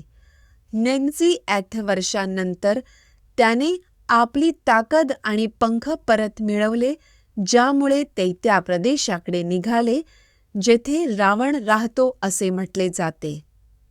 गिधाड राजा संपीकडून रावणाच्या भवितव्याबद्दल ऐकल्यानंतर माकडे दक्षिण समुद्रात पोहोचतात आणि त्याच्या विशालतेमुळे निराश होतात. अंगद हा एक शक्तिशाली माकड त्यांना सांत्वन देण्याचा प्रयत्न करतो. म्हणतो की दुःख हा कमकुवतपणा आहे. जेव्हा कोणीही स्वतःहून समुद्र ओलांडण्यास तयार होत नाही, तेव्हा अंगद त्या प्रत्येकाला त्यांची ताकद दाखवण्यास माकडे त्यांच्या उडी मारण्याच्या क्षमतेबद्दल बढाई मारण्यासाठी एकत्र येतात. प्रत्येकजण शेवटच्या पेक्षा जास्त दूर उडी मारण्यास सक्षम असल्याचा दावा करतो. सर्वात वयस्कर आणि बुद्धिमान जांबवन जाहीर करतो की तो नौहजनी योजनाचे 18चे एक उडी मारू शकतो, परंतु कबूल करतो की त्याचे तारुण्य अधिक शक्तिशाली होते. त्यानंतर तो अंगदाला नेतृत्व सोपवतो. जांबवन हा एक शहाणा आणि शक्तिशाली माकडाचा नेता हनुमानाला संबोधित करतो आणि त्याला समुद्रावर उडी मारून आपली ताकद आणि शौर्य दाखवण्याचे आवाहन करतो. जांबवन हनुमानाला आठवण करून देतो की तो वायूचा वारा, मुलगा अजयता आणि त्याला युद्धात अजयता आणि शदता लाभली आहे. त्याच्या आईची जन्मकथा आणि पूर्वजांसह त्याला प्रेरणा मिळते. पवन देवाचा मुलगा हनुमान स्वतःला ऊर्जेने भरून घेतो आणि पर्वत आणि महासागरांवर उडी मारण्यास सक्षम असण्याबरोबरच त्याच्या अविश्वसनीय क्षमतांची घोषणा करतो. माकडे त्याच्या शब्दांनी आश्चर्यचकित होतात आणि जांबवन त्याला सभेच्या पाठिंब्याचे आश्वासन देत लंकेच्या मोहिमेसह पुढे जाण्यास प्रोत्साहित करतो. हनुमान महेंद्र पर्वत. सुंदरकंडम. पवनदेवाचा मुलगा हनुमान हा माकड रावणाने अपहरण केलेल्या रामाची पत्नी सीता हिला शोधण्यासाठी निघतो. त्याला प्रचंड आकार आणि शक्ती मिळते, ज्यामुळे पर्वत हलतात आणि महासागरे शोधण्यासाठी त्याला प्रचंड आकार आणि शक्ती मिळते, ज्यामुळे पर्वत हलतात आणि महासागरांचे मंथन होते. तो मैनाका या डापलावा सुरू ठेवतो त्याच्या किनावर. हनुमान एक माकड आणि रामाचा निष्ठावान सेवक सीतेला शोधण्यासाठी लंकेत पोहोचतो. तो शहराचे संरक्षण पाहतो आणि निष्कर्ष काढतो की ते बळजबरीने घेतले जाऊ शकत नाही. त्याच्या खऱ्या रूपात रात्री प्रवेश करण्याचा निर्णय घेताना हनुमान एका अरुंद द्वारातून प्रवेश करण्याइतका लहान होतो आणि शहरात सीतेचा शोध सुरू करतो. पवनदेवाचा वानरपुत्र हनुमान रात्री लंकेत प्रवेश करतो आणि विकृत मादीच्या वेशात त्याला शहरच भेटते. एका भीषण युद्धानंतर हनुमान विजयी होतो आणि तिच्या विजयत्याबद्दल करुणेने भरलेला लंका त्याला उघड करतो की तिला शाप देण्यात आला आहे आणि त्याला शहरात प्रवेश करण्याची आणि रावणाची बंदी असलेली सीता शोधण्याची मागतो. वानर राजकुमार हनुमान लंकेच्या भिंतीवरून उडी मारतो आणि रात्री शहरात प्रवेश करतो. तो विविध राक्षस निवासस्थाने, योद्धे आणि पहारेकरी पाहतो आणि रावणाच्या आतील निवासस्थानाकडे जातो. राक्षस आणि इतर प्राण्यांनी भरलेल्या शहरात हनुमान सीतेचा शोध घेतो. त्याला व्यभिचार आणि विनोदाची विविध दृश्ये दिसतात, परंतु त्याचा शोध अखेरीस निष्फळ ठरतो. त्याला सीता सापडत नाही, जी गर्दीत कुठेच दिसत नाही. हनुमानाला ती सापडली नाही हे कळल्यावर त्याचे दुःख तीव्र होते. खूप शोध घेऊनही कोणतेही रूप धारण करण्याची क्षमता असलेला हनुमान हा माकड लंकेतील रावणाच्या हवेलीत येतो. रावणाच्या राजवाड्यात प्रवेश करण्यापूर्वी तो महाप्रच्व, कुंभकर्ण आणि इंद्रजितसह समृद्ध परिसर आणि विविध राक्षसांचे निरीक्षण करतो, जिथे त्याला राजाची संपत्ती, योद्ध्यांची फौज आणि सुंदर स्त्रिया दिसतात.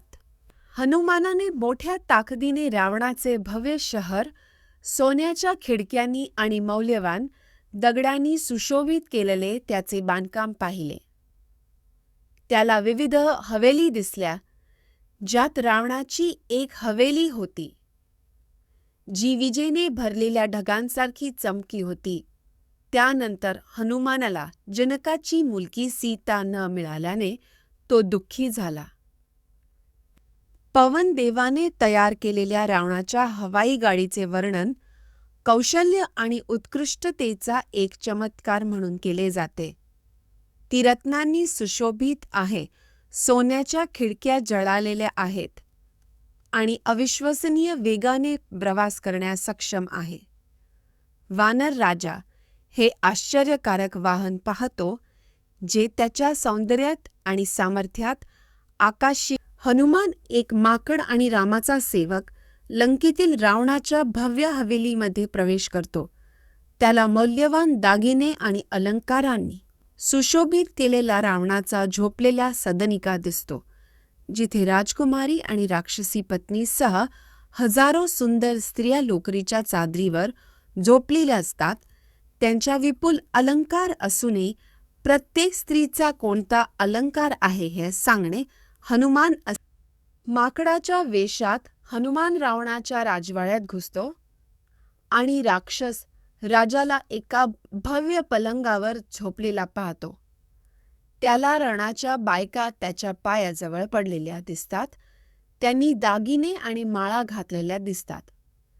सीतेसारखी दिसणारी मंदोदरी पाहून हनुमान खूप आनंदित होतो आणि त्याचे हात मारून त्याच्या शेपटीचे चुंबन घेऊन आणि गात. हनुमान एक माकड रावणाच्या राजवाड्यात प्रवेश करतो आणि देव आणि नागांच्या मुलींसह अनेक स्त्रियांना पाहतो, परंतु सीतेला नाही. तो संपूर्ण राजवाड्यात शोध घेतो, पण तिला शोधू शकत नाही, ज्यामुळे त्याला इतरत्र शोधावे लागते. हनुमान त्याच्या कृतींमध्ये सावध असतो याची जाणीव. हनुमान सीतेसाठी रावणाची हवेली शोधतो, पण तिला शोधण्यात अयशस्वी होतो. तो असे गृहीत धरतो की ती मेलेली असावे आणि सुग्रीव सामोरे जावे याचा विचार करतो, जे त्याच्या प्रयत्नांबद्दल विचारतील. तो धीर धरण्याचे ठरवतो आणि भूमिगत निवासस्थान आणि बागांसह हवेलीच्या सर्व भागांचा शोध सुरू ठेवतो. वानर नेता हनुमान श्रीलंकेत सीतेचा शोध घेतो, पण तिला शोधू शकत नाही. यश न मिळाल्याने आपल्या राज्यात परत येणे किंवा शोध सुरू ठेवण्यासाठी श्रीलंकेत राहणे या दरम्यान तो फाटलेला असतो. तो राम आणि त्याच्या साथीदारांच्या मृत्यूसह अपयशाच्या परिणामांवर चिंतन करतो आणि लंकेत राहून अशोक लाकडाचा शोध घेण्याचे ठरवतो. हनुमान रावणाच्या हवेतून अशोकाच्या लाकडाच्या बागेत उडी मारतो आणि त्याला ती फुले आणि फळे असलेल्या झाडांनी भरलेली दिसते. तो सीतेचा शोध घेतो, जी तिच्या निसर्गावरील प्रेमामुळे तिथे येईल अशी अपेक्षा करतो. हनुमान एक माकड रावणाच्या बागेत दूरवरून सीतेचे निरीक्षण करतो. तो तिची दयनीय स्थिती पाहतो. तिच्या भोवती राक्षसी आहेत आणि रामाने वर्णन केलेल्या तिच्या शारीरिक वैशिष्ट्यांनुसार आणि अलंकारांच्या आधारे ती सीता असावी असा अंदाज लावतो. तिच्या ओळखीची खात्री पटल्याने हनुमान सीतेपासून विभक्त होऊनही जिवंत राहिल्याबद्दल रामाच्या सद्गुणांचे. हनुमान सीतेच्या परिस्थितीवर चिंतन करतो, रामाप्रती तिच्या निष्ठेची प्रशंसा करतो आणि तिच्या सध्याच्या दुःखाची खंत व्यक्त करतो. त्याला रामाच्या मागील लढाया आठवतात, ज्यात त्याने सीतेच्या रक्षणासाठी असंख्य राक्षसांना मारले होते. हनुमान भावनेने भारावून जातो.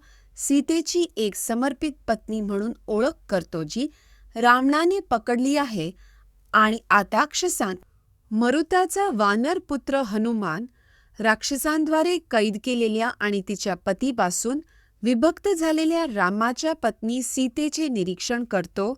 ती दुःखी आणि सौंदर्यहीन दिसते, परंतु हनुमान तिच्या आंतरिक मूल्य आणि रामप्रती असलेल्या भक्तीचे कौतुक करण्यासाठी 10 डोक्यांचा राक्षस राजा रावण दागदागिने आणि फुलांनी सजलेला आपल्या पत्नीसह जंगलात प्रवेश करतो. हनुमान एक माकड रावणाचे दूरवरून निरीक्षण करतो. त्याला त्याने आधीला शक्तिशाली राजा म्हणून ओळखतो. रावणाच्या नजरा सीतेवर खिळलेल्या असतात, ज्याला पाहण्याची त्याची इच्छा असते. रामाची पत्नी वैदेहीला सीता रावण राक्षसांच्या संरक्षणाखाली पाहतो. ती तिच्या पूर्वीच्या आत्म्याची छाया आहे. दुःख, उपवास आणि तपश्चर्येमुळे कमकुवत झाली आहे. तिचे सौंदर्य मातीतील कमळासारखे नाहीसे झाले आहे. रावण मैथिलीला मंदोदरी सीतेचे लक्ष विचलित करण्यासाठी प्रवृत्त करतो, तर ती रामाप्रती रावण सीतेला फसवण्याचा प्रयत्न करतो. गोड शब्दांनी आणि ऐशोआरामाची आणि शक्तीची आश्वासने देऊन तिला जिंकण्याचा प्रयत्न करतो. तो आपल्या लष्करी पराक्रमाची बढाई मारतो आणि तिच्यासाठी पृथ्वी जिंकण्याचा प्रस्ताव देतो, परंतु सीता रामाशी एकनिष्ठ राहिल्यामुळे त्याच्या प्रगतीला नकार दिला जातो. रावणाची बंदी असलेली सीता त्याची पत्नी होण्यास नकार देते आणि त्याला येणाऱ्या विनाशाबद्दल चेतावणी देते. त्याला तिचा योग्य पती रामाकडे त्याला येणाऱ्या विनाशाबद्दल रावणाला सांगते की त्याच्या पतनामुळे देवही आनंदित होतील आणि जर त्याने तिचा पाठलाग सुरू ठेवला तर त्याचा स्वतःचा नाश अपरिहार्य आहे. आणि लंकेचा दासक अपराचा राक्षसांचा स्वामी रावण कठोर शब्दांनी आणि धमक्यांनी सीतेचे मन वळवण्याचा प्रयत्न करतो, परंतु ती त्याला खलनायकाचा आरोप करून उद्धटपणे प्रत्युत्तर देते. रावणाचा राग वाढतो आणि तो आपल्या राक्षसांस तिला पकडण्याचे आदेश देतो. तथापि त्यापैकी एक धन्यमालिनी हस्तक्षेप करते. असे सुचवते की रावणाने तिच्याशी खेळावे. रागाने ग्रासलेला राक्षसांचा राजा रावण त्याच्या यजमानाला सूचना देऊन त्याच्या घरातून बाहेर पडला आहे. त्यानंतर राक्षसी सीतेकडे जातात आणि तिला सांगदाची मुळे आणि शक्सिली राजूकार म्हणून त्याच्या दर्जामुळे ती रावणाची निवडलेली पत्नी असेल. ती नकार दिल्यास जीवे मारण्याची धमकी देत ते तिला त्याचा स्वीकार करण्याची विनंती करतात. सीतेच्या भोवती रावणाच्या राक्षसी असतात, जे तिला तिचा पती रामाप्रती असलेल्या निष्ठेपासून परावृत्त करण्याचा प्रयत्न करतात. राक्षस सीतेची धमकी देतात आणि तिची खिल्ली उडवतात. तिला रावणाला तिचा नवीन पती म्हणून स्वीकारण्यास उद्युक्त करण्याचा प्रयत्न करतात. तथापि सीता रामाप्रती असलेल्या तिच्या भक्तीत ठाम राहते. ज्या स्त्रियांनी अडचणी आपल्या पतीशी एकनिष्ठ राहिल्याची उदाहरणाची पती रामापासून विभक्त झालेली सीता राक्षसांकडून धमकावल्या जात असताना तीव्रपणे रडते. दुःख आणि निराशेने भारावून गेलेली ती तिला इतके कष्ट का सोसावे लागत आहेत असा प्रश्न विचारून आपल्या नशिबावर शोक करते आणि तिच्या दुःखाच्या भाराखाली आपले जीवन सोडून देऊ इच्छिते. आपल्या पती रामापासून विभक्त झालेली सीता रावणाला कैद केल्याबद्दल विलाप करते आणि भाकीत करते की लवकरच लंकेचा नाश होईल. तिला विश्वास आहे की रामाचे बाण लंकेपर्यंत पोहोच तिच्यासाठी येईल. रामाविना तिच्या दयनीय जीवनातून सुटका नसल्याचे पाहून सीता मृत्यूची तळमळते. त्रिजटा नावाच्या एका राक्षस मातेला एक भविष्यसूचक स्वप्न पडते, ज्यात रावणाचा विजय आणि सीता आणि राम यांचे पुनर्मिलन होईल असे भाकीत केले जाते. ती आपले स्वप्न राक्षसांबरोबर सामायिक करते, त्यांना सीतेला सोडण्याचा आणि क्षमा मागण्याचा सल्ला देते. त्रिजटाचा असा विश्वास आहे की जर सीता प्रसन्न झाली तर ते आपत्तीपासून पती रामापासून विभक्त झालेल्या सीतेला रावणाची धमकी मिळते आणि ती दुःखाने भारावून जाते. ती तिच्या नशिबाबद्दल विलाप करते, ओझी असल्याबद्दल अपराधी वाटते आणि दुःखापासून वाचण्यासाठी स्वतःचा जीव घेण्याचा विचार करते. दरम्यान सीतेच्या शरीरावरील शुभचिन्हे तिच्या सध्याच्या त्रासात असूनही भविष्यातील कल्याण दर्शवतात. शुभशकून दिसताच सीतेचे दुःख आणि थकवा दूर झाला. तिच्या पापण्या नाचत होत्या, तिचा हात हलत होता आणि तिची मांडी आनंदाने दडत होती. धुळीने झाकलेले कपडे गळून पडले, ज्यामुळे लाल ओठ, सुंदर डोळे आणि पांढरे दात असलेले ताजेतवाने चेहरे दिसू लागले. तिचे हृदय आनंदाने भरलेले होते. ती राहूच्या हातातून निसटलेल्या चंद्रासारखी. हनुमान, एक शक्तिशाली माकड, सीतेला दूरवरून पाहत आहे. रामाचा निष्ठावंत सेवक म्हणून तिचे सांत्वन करणे आणि राक्षसांकडून ओळख टाळणे या दरम्यान तो फाटला आहे. जर त्यांनी त्याला सीतेशी बोलताना पकडले तर कोण त्याला इजा करेल? हनुमान सीतेशी सौम्य स्वरात बोलण्याचे ठरवतो. राक्षसांकडण्यासाठी रामाच्या सद्गुणांचे कौतुक. एक अत्यंत बुद्धिमान माकड वैदेहीला राजा दाशरथ आणि त्याचा मुलगा राम या वीर राजकुमाराबद्दल सांगतो, ज्याला जंगलात हद्दपार करण्यात आले होते. रामाने अनेक राक्षसांचा वध केला आणि अखेरीस त्याची पत्नी सीतेला रावणाने नेले. त्यानंतर माकड सुग्रीवाच्या मदतीने त्याला सीता कशी सापडली याचे वर्णन करतो आणि राघवाने राम सांगितल्याप्रमाणे तिच्या झाडावर माकडासारखा प्राणी पाहून सीता चिडली जाते. परंतु तिची विनम्रता आणि सौंदर्य पाहिल्यानंतर ती पुन्हा घाबरते. तिला आश्चर्य वाटते की हे स्वप्न आहे की वास्तव आणि ते शकुन आहे का. अखेरीस ती प्राणी खरा व्हावा अशी प्रार्थना करते, आशा करते की तो राम आहे किंवा लक्ष्मणाने तिला साठी पाठवले आहे. हनुमान एका जंगलात सीतेची भेट घेतो आणि त्याच्या ज्ञानाद्वारे तिला ओळखल्यानंतर तो तिला विचारतो की ती खरोखरच रामाची पत्नी सीता आहे का. ती हनुमानाला रावणाने तिचे अपतीला जंगलात हद्दपार केले याबद्दल सांगून तिची ओळख पटवते. तिचा पती रामापासून विभक्त झालेली सीता, रामाने पाठवलेल्या वानर संदेशवाहक हनुमानाला भेटून खूप आनंदित होते. तथापि तिला सुरुवाती तो वेशात रावण असल्याचा संशय येतो. परंतु हनुमान तिला आश्वासन देशवाहक आहे आणि रामच्या कल्याणाची बातमी देतो आणि रावणाला पराभूत करण्याची योजना आखतो. हनुमान, एक माकड आणि रामाचा संदेशवाहक, सीतेच्या समोर रामाच्या शारीरिक स्वरूपाचे वर्णन करतो, जो अजूनही रावणाच्या बंदिवासात आहे. हनुमान वचन देतो की राम लवकरच सीतेची सुटका करेल आणि रावणाचा पराभव करेल, ज्यामुळे तिचे दुःख संपेल. सीतेची हनुमानाच्या शब्दांनी खात्री पटते आणि तिला पुन्हा आशा वाटू लागते. रामाचा संदेशवाहक हनुमान सीतेला भेटतो आणि तिला आश्वासन देतो की राम तिला शोधत आहे. तो तिला रामाची दैनंदिन दिनचर्या, तिच्यावरचे त्याचे प्रेम आणि रावणाच्या तावडीतून तिला वाचवण्याच्या त्याच्या दृढनिश्चयाबद्दल सांगतो. हनुमानाच्या शब्दांमुळे सीता आनंदित होते, परंतु रामाच्या दुःखाच्या विचाराने दुःखी देखील होते. 1 वर्षाच्या आत राम तिला वाचवू शकत नसल्याबद्दल सीता हनुमानाकडे तिची चिंता व्यक्त करते. त्यांना भेडसावणारे धोके. सीता हनुमानाकडे तिची चिंता व्यक्त करते. त्यांना भेडसावणारे धोके. सीता तिच्या पडण्याच्या किंवा राक्षसांद्वारे पकडल्या जाण्याच्या भीतीमुळे संशयी राहते. कोणत्याही आव्हानावर मात करण्याच्या त्यांच्या क्षमतेवर विश्वाडी लक्ष्मणाला हनुमान, एक माकड नेता, सीतेला भेटतो, जिचे रावणाने अपहरण केले होते.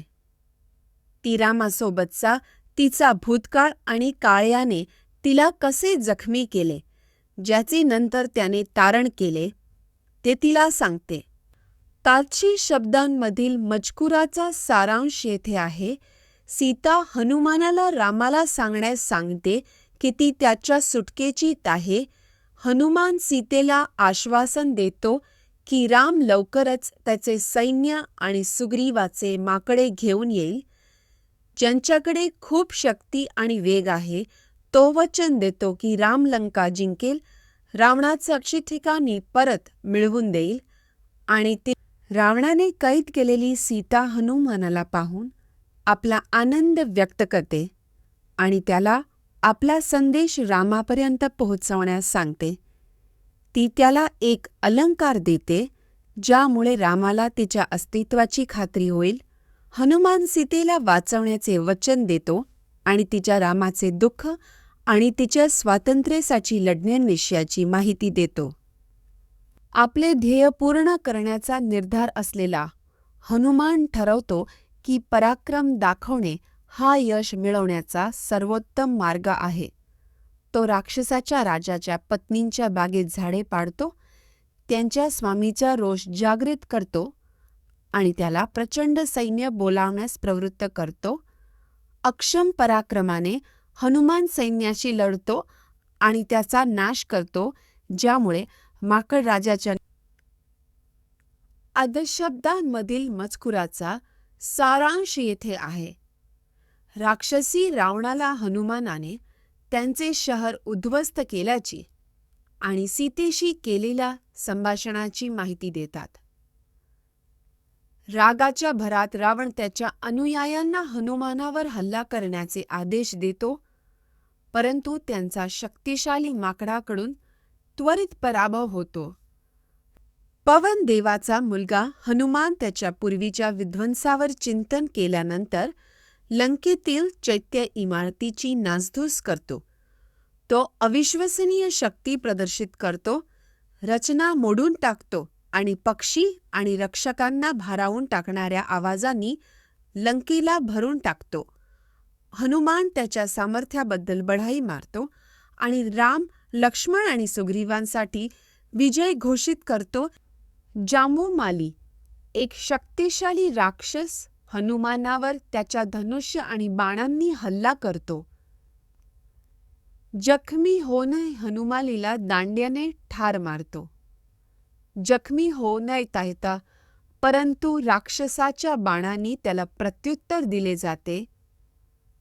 शेवटी हनुमान जांबुमालीला दांड्याने ठार मारतो, ज्यामुळे रावण संतप्त होतो. राक्षस योद्धे त्यांच्या स्वामीच्या नेतृत्वाखाली लंकेच्या प्रवेशद्वारावर हनुमानाचा सामना करण्यासाठी एक शक्तिशाली सैन्य घेऊन पुढे येतात. हनुमान बाणांना चकवा देत आणि सहजपणे अनेक रप्पडक्यांनी, थप्पडांनी आणि छातीच्या दाबाने ठार मारतो.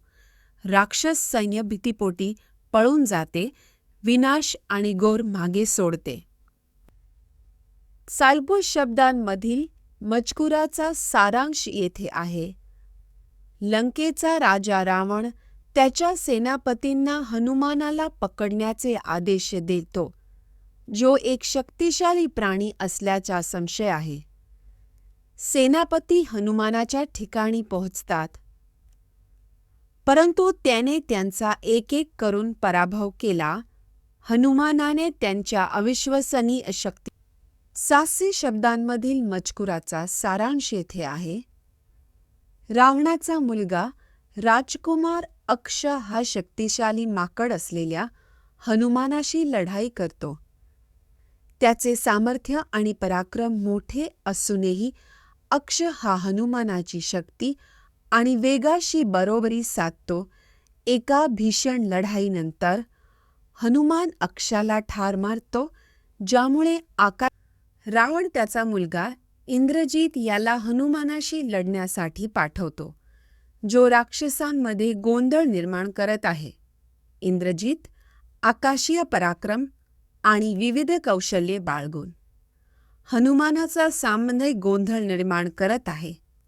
इंद्रजित आकाशीय पराक्रम आणि विविध कौशल्ये बाळगून, परंतु हनुमान शस्त्रांची जादू नष्ट करण्यासाठी इंद्रजितच्या कृत्यांवर रागावलेला हनुमान आश्चर्याने त्याच्याकडे पाहतो.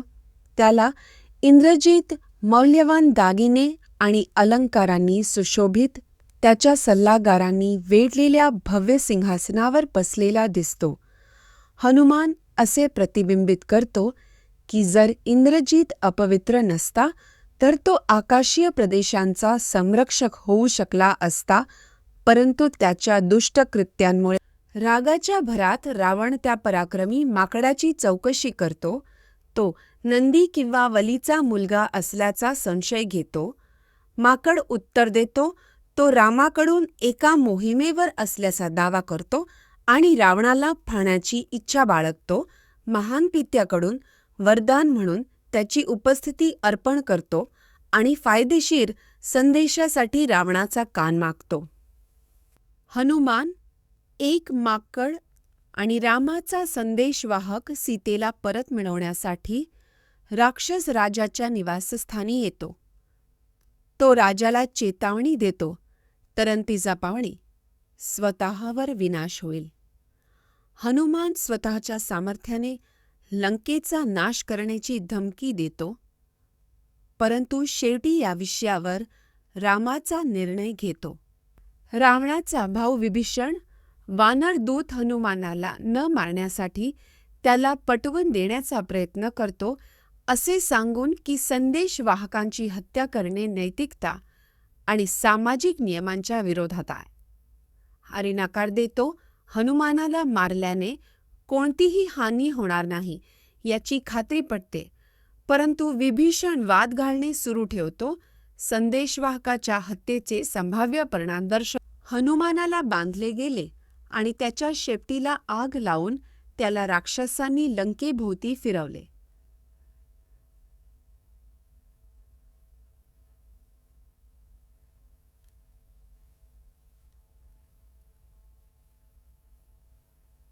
मालेकी पांगण्याच्या आणि स्वदती हनुमानाने आपले बंध तोडले. त्यानंतर पुन्हा एकदा लंकेकडे पाहण्यापूर्वी एक पराक्रमी माकड आणि पवनदेवाचा मुलगा हनुमान लंका शहराचा विध्वंस करतो. तेथील तटबंदी, राजवाडे आणि घरे जाळून टाकतो. तो कुलीन आणि योद्ध्यांसह असंख्य राक्षसांचा वध करतो. कोणालाही सुरक्षित ठेवत नाही. हनुमानाच्या ज्वाला पसरत असताना शहराचे वैभव राख होते, ज्यामुळे त्याला आकाशातून प्रशंसा आणि राक्षसां हनुमान त्याच्या कृतींबद्दल विचार करतो, लंका जाळल्याबद्दल पश्चाताप करतो आणि तो सीतेचे रक्षण करण्यात अपयशी ठरला आहेल्यानंतर आणि संतांचे शब्द ऐकल्यानंतर त्याचा असा विश्वास आहे की सीता तिच्या स्वतःच्या सद्गुणामुळे आणि भक्तीमुळे वाचली असेल. ही नवीन आशा त्याला आनंदाने भरून टाकते, ज्यामुळे तो पुन्हा एकदा राम आणि त्याचे सैन्य लवकरच रावणाचा पराभव करण्यासाठी येईल असे वचन देऊन हनुमान सीतेचे सांत्वन करतो. त्यानंतर तो अविश्वसनीय ताकदीने पर्वताच्या अफाडीमेच्या दक्षिण किनाऱ्यावर निघून जातो, ज्यामुळे त्याच्या पार्श्वभूमीवर विनाश आणि गोंधळ होतो. हनुमान एक उत्साही माकड ढग आणि आश्चर्याचा मार्ग सोडून समुद्र ओलांडून लंकेला पोहोच जातो. त्याला मैनाका डोंगरावर जांबवन आणि इतर माकडे भेटतात, जे त्याच्या यशस्वी प्रवासानंतर त्याला पाहून खूप आनंदित होतात. हनुमान सांगतो की त्याने सीतेला पाहिले आहे, परंतु तिच्या भीषण परिस्थितीबद्दल इशारा दिला आहे, ज्यामुळे माकडांना येथे तारकसार शब्दांचा संक्षिप्त सारांश आहे. हनुमान माकडाचा संदेशवाहक सीतेला शोधण्यासाठी लंकेत येतो. तो रावणाच्या आतील घरात प्रवेश करतो, पण तिला तिथे दिसत नाही. हनुमान राम आणि सुग्रीवाच्या प्रयत्नांचे कौतुक करतो आणि म्हणतो की ते रावणाला युद्धात पराभूत करतील. रावणाने कैद केली तो वर्णन करतो. हनुमान माकडांना संबोधित करतो, म्हणतो की ते एकत्र येऊन लंका आणि तेथील रहिवाशांचा नाश करू शकतात आणि तो स्वतः एकट्याने रावण आणि त्याच्या सैन्याचा पाडाव करू शकतो. वलीचा मुलगा अंगद सुचवतो की माकड नायक लंकेला जातात, रावणाचा पराभव करतात आणि सीतेची सुटका करतात. परंतु जामवन त्याविरुद्ध सल्ला देतो, असे सुचवतो की ते दक्षिणेकडील भागाचा शोध घेण्यासाठी त्यांच्या मूळ मोहिमेचे अनुसरण करतात. 40 सरदांमधील मजकुराचा सारांश येथे आहे. अंगद आणि हनुमानाच्या नेतृत्वाखाली वीर माकडे दधीमुखाने संरक्षित केलेल्या मधुवन बागेत येतात. ते मध पितात आणि मद्यधुंद होतात, ज्यामुळे बागेत गोंधळ आणि विध्वंस होतो. दधीमुख त्यांना रोखण्याचा प्रयत्न करतो, परंतु ते त्यांच्या ताकदी आणि हनुमान माकडांना मधुवनाच्या बागेत घेऊन जातो, जिथे ते मध पितात आणि गोंधळ निर्माण करतात. वेटर आणि गार्डना मद्यधुंद माकडे मारहाण करतात, ज्यामुळे दधीमुख एका मोठ्या झाडासह त्यांचा पाठलाग करतो. हनुमान हस्तक्षेप करतो आणि दधीमुखाला पराभूत करतो, जो नंतर सुग्रीवाला घटनेची माहिती देतो आणि माकडांच्या कृतीसाठी शिक्षा मागतो. अंगदच्या नेतृत्वाखालील माकडांच्या एका गटाने त्याच्या मधुवन बागेच्या नाशाबद्दल सुग्रीव या माकडाचा राजा सुग्रीवाला दधीमुखाकडून माहिती दिली जाते. सुग्रीवाचा असा विश्वास आहे की ते सीतेच्या शोध घेण्याच्या त्यांच्या मोहिमेत यशस्वी झाले आणि ते दधीमुखाला बागेचे रक्षण करण्यासाठी आणि पुढील सूचनांसाठी हनुमानाच्या गटाला परत पाठवतात. अंगद सुग्रीवाकडे सीतेचे स्थान सुरक्षित केल्याची बातमी घेऊन परततो आणि तिला पकडणाऱ्यांना किष्किंधाकडे येण्यास उद्युक्त करतो. अंगद आणि हनुमानाच्या नेतृत्वाखाली माकडे त्यांच्या यशाबद्दल आनंदित होतात आणि सीतेच्या सुरक्षित उपस्थितीची पुष्टी करून रामाला भेटण्यासाठी पुढे जातात. हनुमानकडून ही बातमी ऐकून राघव आनंदित होतो. रामाच्या माकडांनी सीतेला लंकेत बंदिस्त केल्याचे वर्णन केले आहे. सीतेचे दर्शन घेणारा हनुमान हा माकड तिच्या परिस्थितीबद्दल सांगतो. ती राक्षसांद्वारे बंदिस्त आहे, त्यांच्याकडून निंदा केली जाते. परंतु रामाप्रतीच्या परिस्थितीबद्दल त्याला माहीत असलेल्या सर्व गोष्टींचे वर्णन करण्यास सांगितले. त्याला तण्यात माहीत असलेल्या सर्व गोष्टींचे वर्णन करण्यास जनकाने सीतेला दिलेले रत्न पाहून राम दुःखाने भारावून जातो. त्याला त्यांचे लग्न आणि त्याच्या सासऱ्याचा दयाळूपणा आठवतो, ज्यामुळे त्याला सीतेची अधिक उत्कंठा वाटते.